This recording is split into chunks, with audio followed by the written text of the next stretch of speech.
Hello, YouTubers, and welcome to Level-Headed News. This is your host, Brenda. I have 11 articles in this episode for you. The description of the video for your convenience. First one is off of Western Journalism, and it says, "Just asking." Clinton apologized for receiving the debate questions in advance.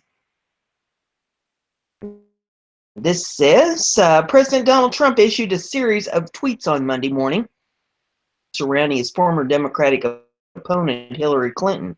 Did he apologize for receiving the answers to the debate? Just asking.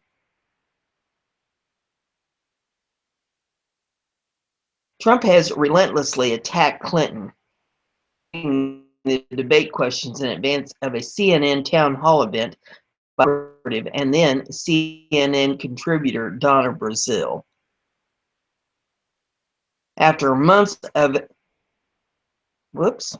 too energetic there, threw way too much up here. How about down here where I can see it? Okay, after months of denying the allegations, Brazile came clean in an op-ed she wrote for the Times Magazine, in which she apologized for giving Clinton an unfair advantage over her primary opponent.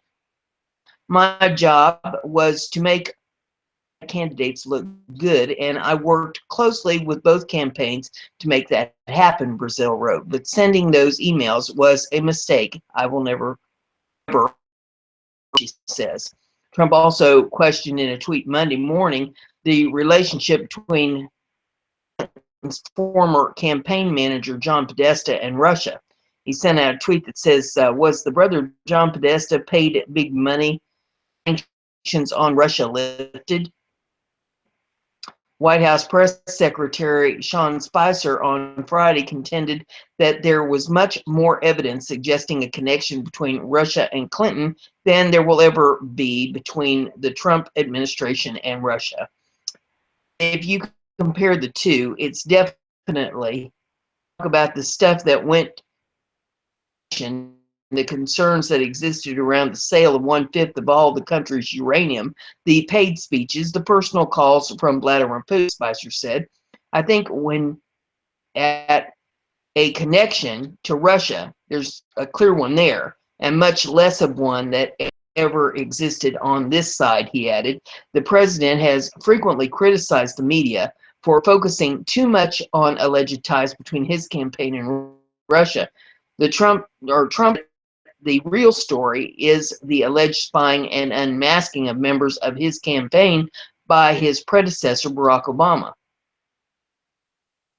One tweet he put out says, "Such amazing reporting on unmasking scheme against us by Fox and Friends, spied on before nomination. The real story." Trump put out says, "Fox News from multiple sources. There was electronic surveillance of Trump and people close to Trump." Trump's Monday morning tweet storm came in response to a report by Fox News that the U.S. intelligence official who unmasked the names of citizens connected to Trump campaign came from someone very well known, very high up, and very senior in the intelligence world. It's the rarity of a private citizen's name to be unmasked as a result of an incidental collection during the surveillance of foreign targets. The main issue in this case is not only the names of private citizens, but the spreading of these names for political purposes that have nothing to do with national security or an investigation into Russia's interference in the U.S. election. A congressional source close to the investigation told Fox News. The article I have is off of BizPac Review.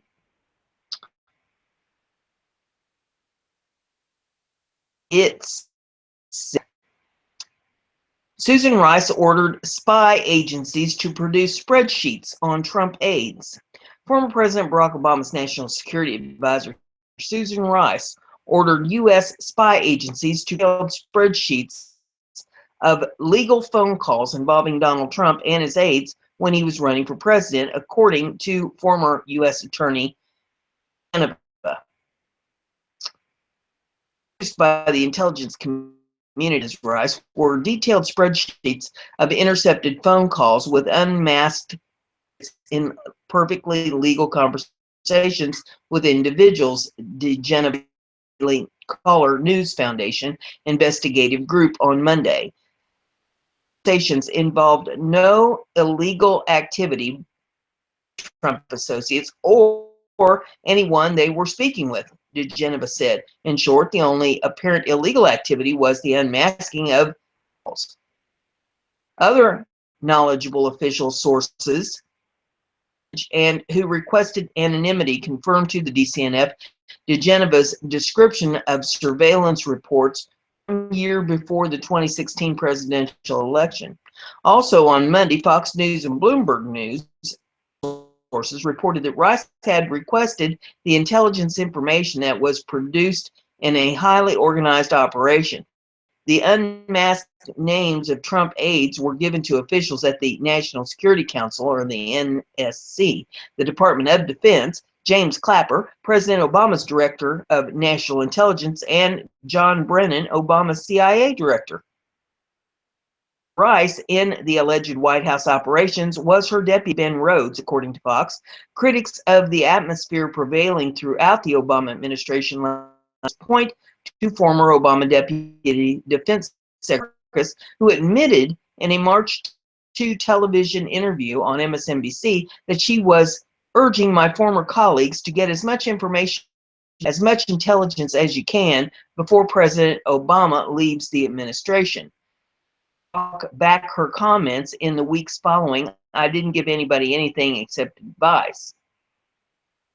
Colonel retired James in NSC veteran, former deputy director for intelligence at the U.S. Central Command, told the DCNF that many hands at the Obama administration to launch such a political spying program.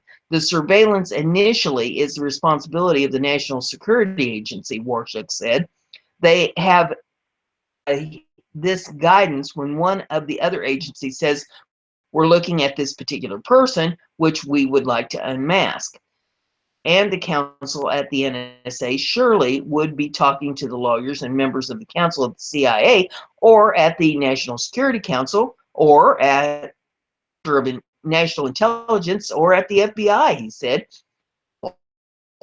Of the level and degree to look for information on Donald Trump and his associates, his campaign team, and his transition team. Really serious stuff. Former NSC senior director told the DCNF Monday that somebody blew a hole in the wall between the national security secrets and partisan politics. This was a stream of information that was supposed to be from politics, and the Obama administration found a way to blow a hole in that wall. That potential serious crimes were undertaken because this is a signal intelligence. That's a felony, he told the DCNF, and if 10 years for that, it is a tremendous abuse of the system. We're not supposed to be monitoring American citizens. Bigger than the crime is the breach of public trust. Warshak said he was that this is now using national intelligence assets and capabilities to spy on the elected yet to be seated president. Potential constitutional crisis from the standpoint that we used an extremely strong capability that's supposed to be used to safeguard and protect the country, he said, for political purposes by a sitting president. That takes on a new precedent. Next article that I have, party.org, and it says Obama missing after Trump finds out what he was caught doing.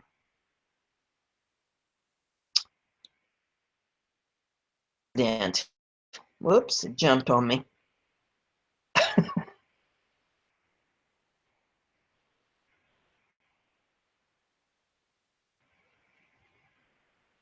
Right here.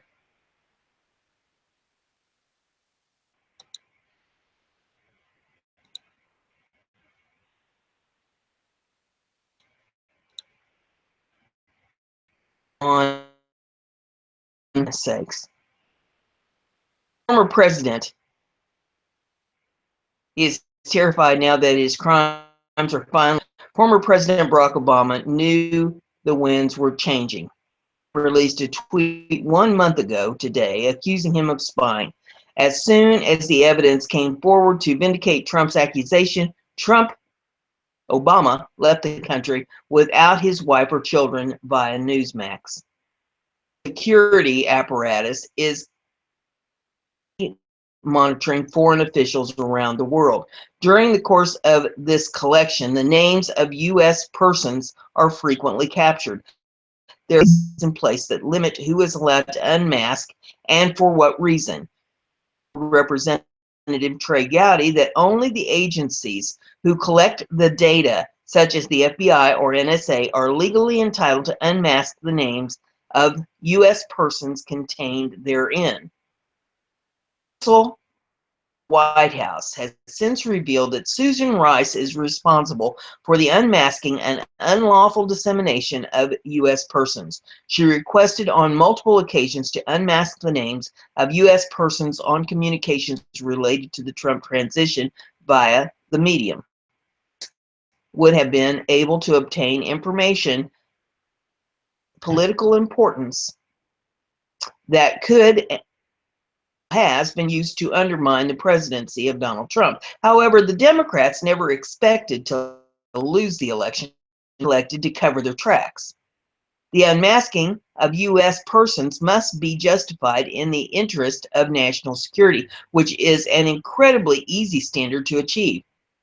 Not illegal for Susan Rice to unmask the names, but it was highly unethical and a clear abuse of power. The dissemination of the declassified press was certainly illegal. Says that dissemination of classified information is a felony punishable with a maximum sentence of 10 years in prison. Former President Obama must have some connection to the leaks, which has caused him to flee the country in fear. Asia, as the name suggests, is under French jurisdiction. France does not have a legal requirement to the United States. This has become clear with the French refusing to extradite sexual criminals Roman Polanski and Dominique Strauss-Kahn. Obama has left the country without his family that is not required to cooperate with the U.S. authorities. He is certainly running from something.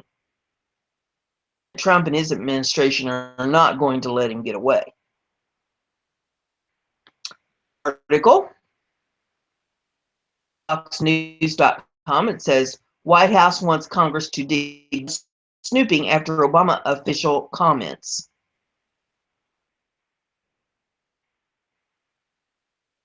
Council on, whoops, jumped a little bit, tried. Okay, let's try it again. The White House is asking Congress to dig deeper into whether communications of Trump associates were improper and disseminated during the surveillance operations after an ex-Obama administration official suggested her former colleagues tried to gather such material. White House counsel specifically cited Evelyn Farkas' comments in a letter to the leaders of the House Intelligence Committee as he invited lawmakers to view documents that apparently show surveillance of Trump associates during the transition.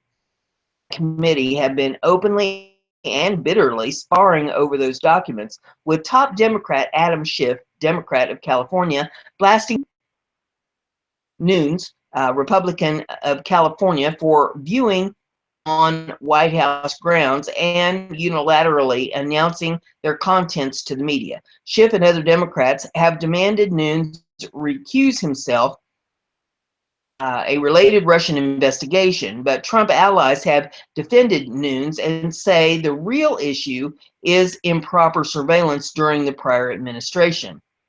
Evelyn Farkas said, I had talked to some of my former colleagues and I knew that they were trying to get information to the Hill. That's why you have the leaking, she said. Moved to flip the script in his letter to Nunes and Schiff an indication of possible inappropriate accumulation or dissemination of classified information. Farkas, Deputy Assistant Secretary of Defense under the Barack Obama, discussed collection efforts by her colleagues during a march to NBC. During the interview, Farkas, now a senior fellow at the Atlantic Council and NBC analyst, said she was urging former colleagues and people as much information as you can, get as much intelligence as you can before presidential administration.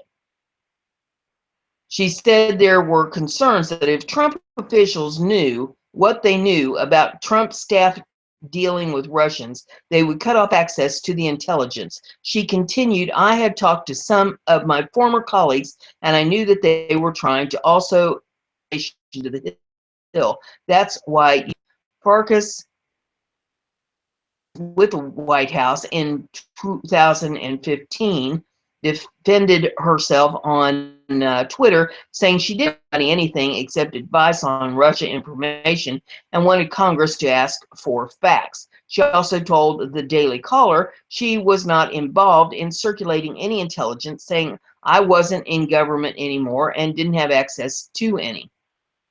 Farkas was not personally involved with any of the collection. Asked the House committee to look at how much intelligence was gathered and to probe whether there was any improper unmasking or distribution of intelligence and whether civil liberties of U.S. citizens were violated. Asked whether the information Farkas referred to was provided to members of Congress or their staff. New pressure on the committee to investigate such collection and leaks, even as Democrats pressure Nunes to step away from an investigation looking at Russia meddling in year's campaign, including any Trump connections to Russia. Nunes is focused on issues like improper unmasking of Americans in intelligence collection efforts and are sure to fuel that line of inquiry. David Bossie, a Fox News contributor who was Trump's deputy campaign manager, called Farkas' comments devastating, said she should be subpoenaed by Congress. Meanwhile, new information is coming to light about Nunes obtained the information last week about apparent surveillance efforts. Fox News has confirmed that 2 White House staffers aided Nunes as he searched for proof that Trump's transition team members were surveilled. Reported by the New York Times, the staffers were identified as Ezra Cohen, Senior Intelligence Director at the National Security Council, and Michael Ellis, who works for the White House counsel's office. He used to work for the House Intelligence Committee. Cohen Watnick is a former National Security Advisor Michael Flynn with the Russian ambassador were revealed earlier this year, leading to his resignation. It appears the influence and unmasking was discovered by Cohen Watnick on the branch computer system. After the information apparently made its way to the counsel's office, Nunes came to the White House grounds to review it on March.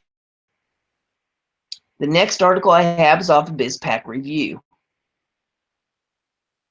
As soon as the hamster gets it up here on the screen. Come on, hamster.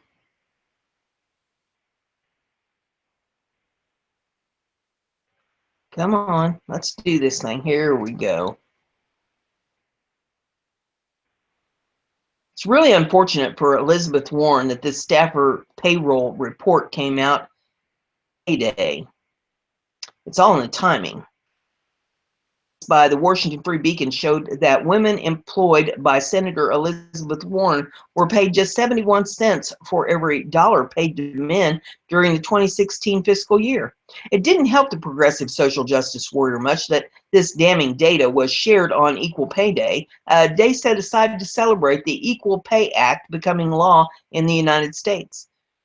Kennedy signed it into law on 1963. shows that gender pay gap in Democratic lawmakers' offices is nearly 10% wider than the national average. And embarrassing,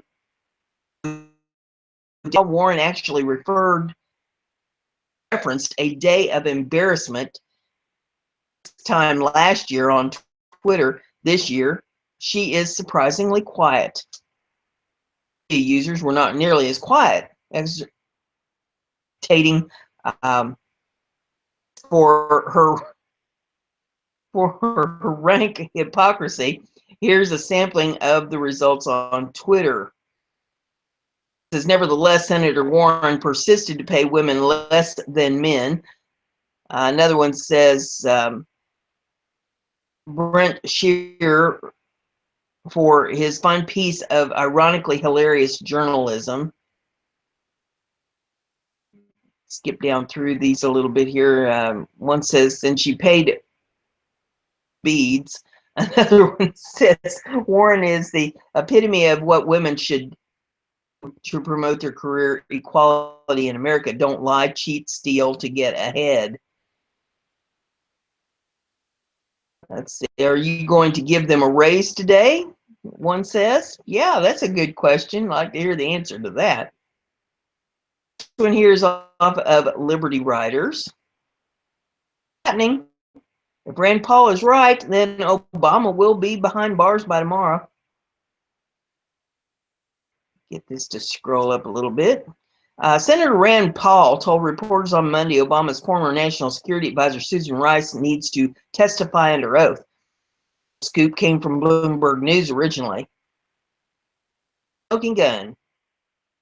The reports that Rice made over a dozen requests to learn the identities of anonymous people in Trump's transition team was enormous news, and it is. It's allowed, we shouldn't try this again. If it is allowed, we shouldn't be allowing it. I don't think we should discount the deal it is that Senator Rice was looking at these assembled reporters. Videos in this if you want to pull them up to watch them. Then Rand Paul ripped into Susan Rice. She needs to be asked, did President Obama ask her to do this? I think she ought to testify under oath on this, Paul said.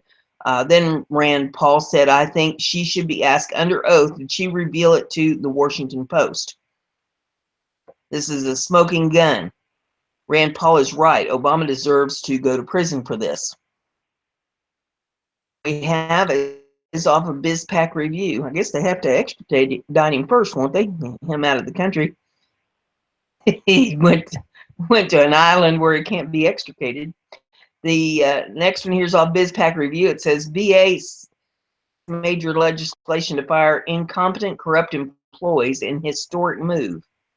Department of Veterans Affairs Secretary David Shulkin has embraced strong legislation that would allow him to immediately terminate employees at will.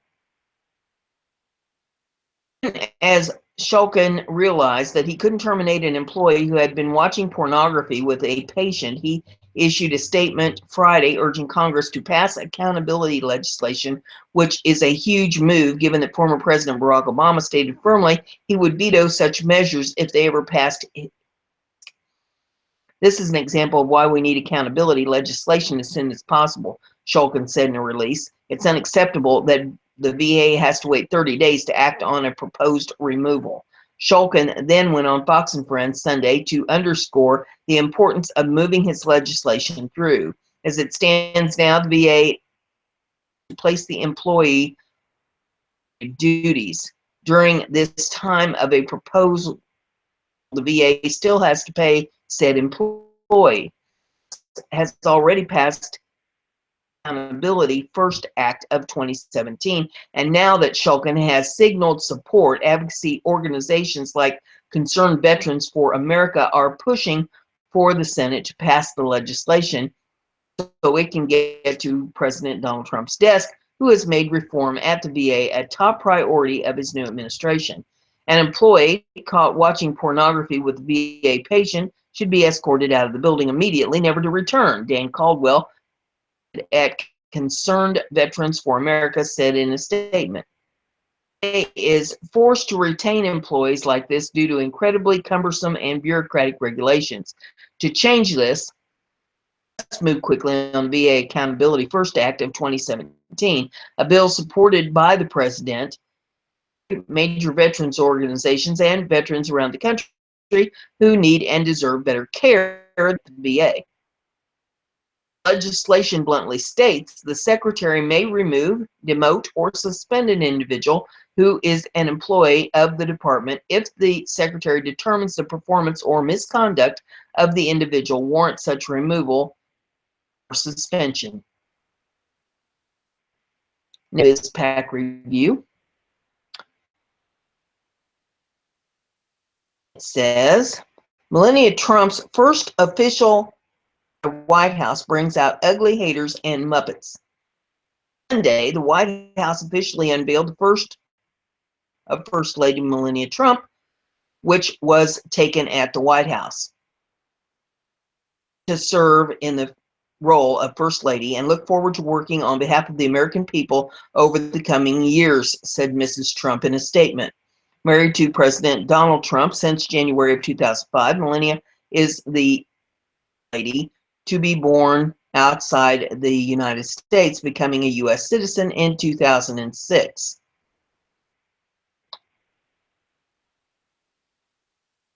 There's a picture of her in this. If you'd like to pull it up and take a look at it, it is exquisite.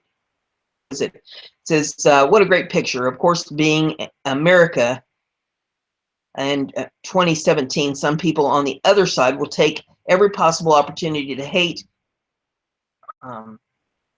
Try this. To hate even on something as seemingly innocuous as a portrait of a beautiful lady, and they weren't shy about expressing their insanity on Twitter. Since she's not fulfilling the duties but billing us anyway, shouldn't the official portrait be blank? Another one says, oh God, do I miss Michelle. It's hilarious. A little disappointed to realize that official FLOTUS portrait and not an announcement for a Dynasty reboot. Wow. Catty comments. Despite haters, most of the reaction on Mrs. Trump's profile were positive. Thank you for bringing grace back. You are a lovely woman, both inside and out. Another one says, beautiful and classy, unlike the Obamas. It says, America is fortunate to have such a wonderful lady as our FLOTUS. Each other's in here on both sides of the, you want to pull them up and read them, you're welcome to do that.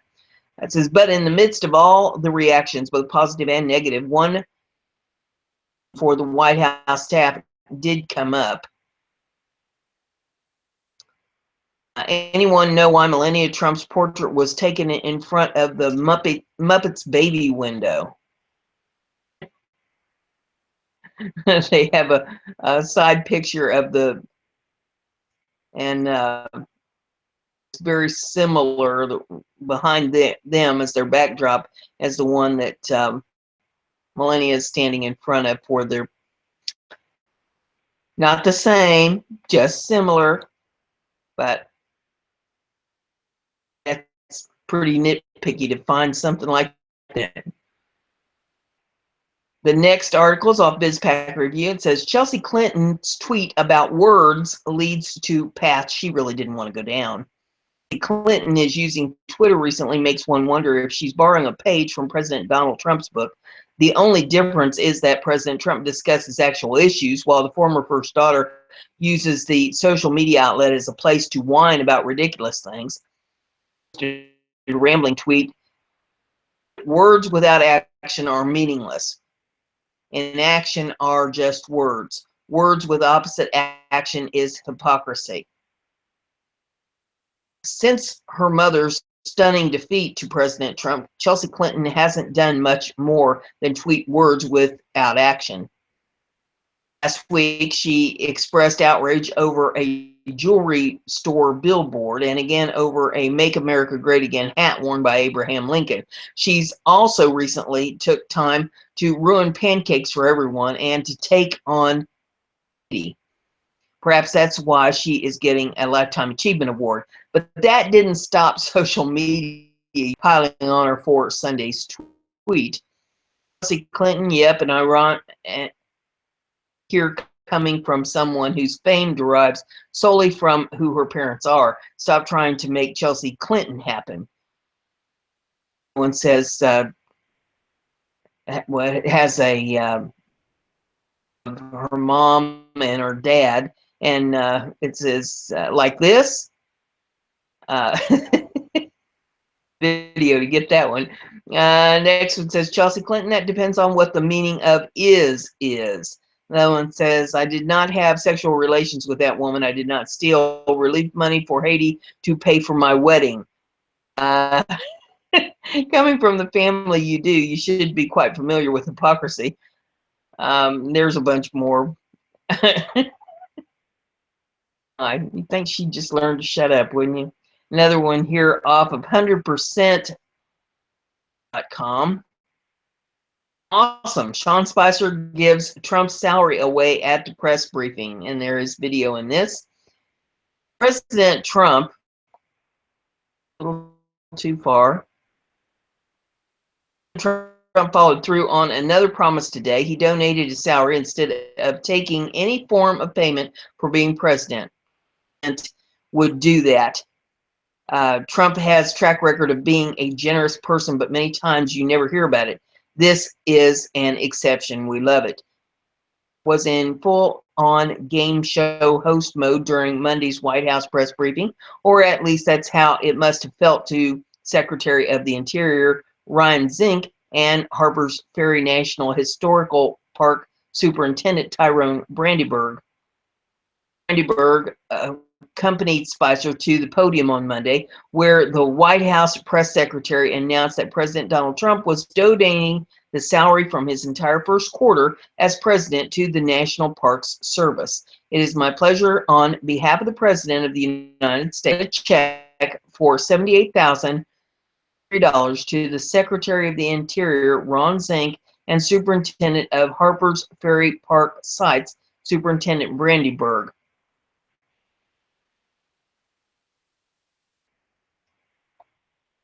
Article that I have for you is off of BizPac Review. As soon as the hamster brings her up here. Lawmakers approve sanctuary state bill, kicking the president right in the groin.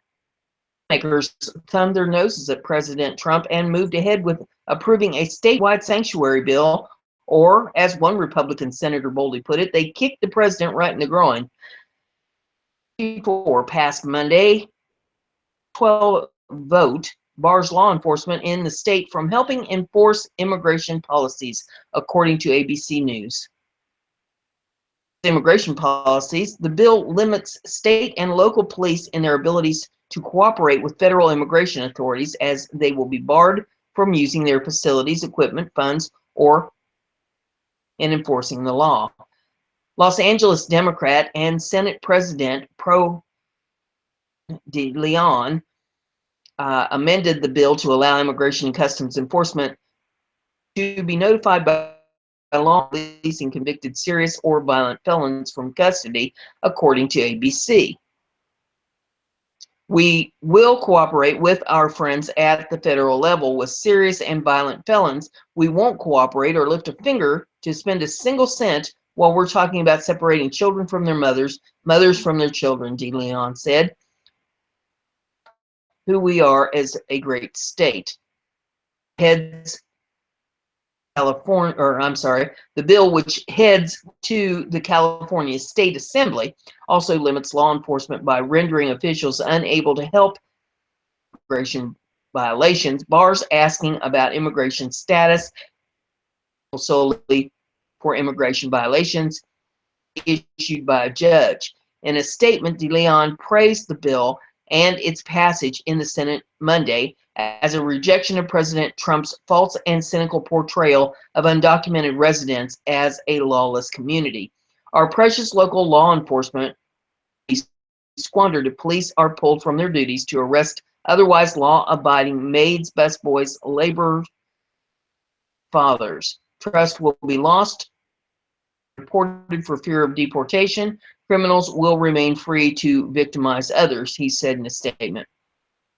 Democrats went ahead with their support for the bill despite concerns the state and local officials would not be able to turn over felons convicted of certain sexual or violent crimes. The state assembly, which has a Democratic majority, ahead to Democratic Governor Jerry Brown to be signed. Opponents and critics of the bill warn that shielding criminals from being deported endangers the public. If we don't control our borders, we cease to be a nation. Senator Ted Gaines said, "We cannot become a beacon of lawlessness."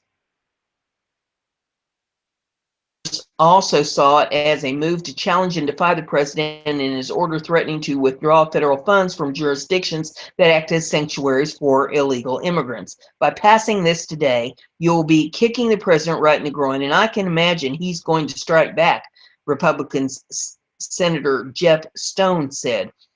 Was not through with defying President Trump or continuing its push to create sanctuary state. However, on Monday, the Senate also approved a bill that would provide $12 million in legal defense funds for immigrants not convicted of a violent felony who are facing deportation. It was also approved prohibiting state officials from disclosing a person's religious belief. Government in creating a database. The bill, approved 36-0, did not specifically refer to a Muslim registry. Me that California just asked for a whole load of money to fix their dams. Government would be a big no, but that's why they don't put me in charge of anything. There is one more episode. If you like what I'm doing here, give it a thumbs up, share it on your social media so everybody gets to hear the news. If you haven't done that yet, you'll stay informed. See you in the next one.